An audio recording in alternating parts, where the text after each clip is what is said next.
Welcome to TradeTheNBA.com. This is John. This report is for the 9th of November, and well, you can see it.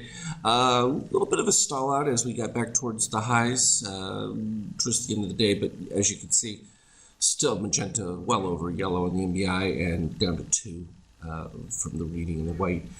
We did get a little bit of softness here with the short-term buyers dipping below steel at this particular point, but with red NBI and that's so far above, it's still non-stop escalation.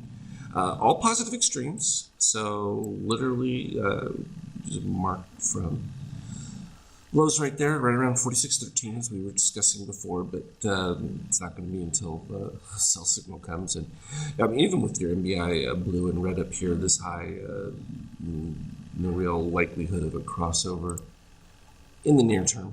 Doesn't mean we're not going to get these fluctuations. We talked about likelihood of price moving back towards the ABM yellow, even on the NASDAQ, a little bit softer from the NASDAQ standpoint, but the reading's almost identical from same indicators.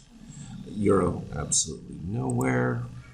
Nothing special going on there. Bonds still holding up at this particular stage.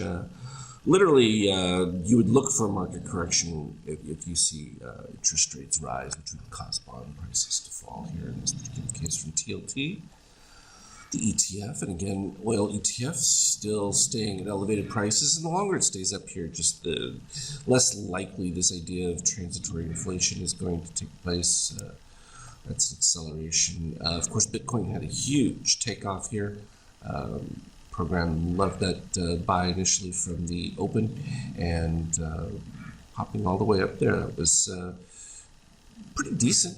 Popping well above the previous range and just caught enough activity. All positive extremes as well.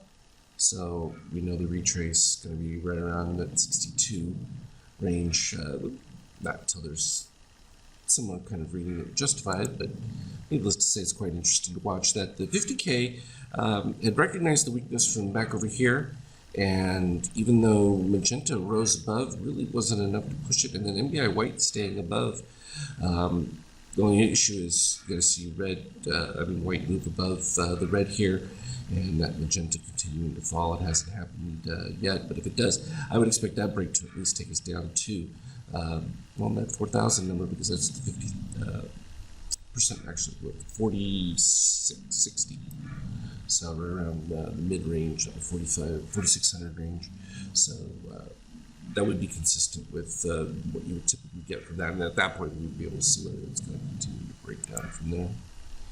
And from an intraday standpoint, you can see the big run-up. And then literally right after the open, it was mostly just short signals that came through each time.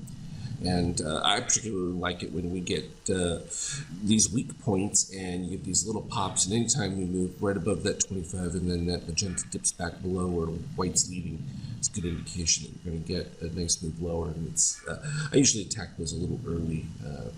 You get really inside that green area up higher in this case. Didn't quite make it down to the 0%, which would be the expectation below 50%, and that triggers with the white reading above, but a lot of pre-market, and plenty can happen in between there. But that gives you the broad stroke of it. Again, the fact that we're seeing the entire day range within this short span without having to scroll across the volume at these highs is modest at best. I think it's a generous way to describe it. So not exactly tearing it up. There's just plenty of money out there that keeps funding it. I think it's interesting watching the crypto, because again, I think that the crypto is going to be probably one that really can be the drain on the market, because it really sucks up a lot of free capital because of typically the way it's traded by regular investors, and even institutions are going to be buying into that as opposed to the futures. Ties up that money. That's a whole different story. As always, though, I will keep you updated on relevant details. Trade well. We'll talk to you later.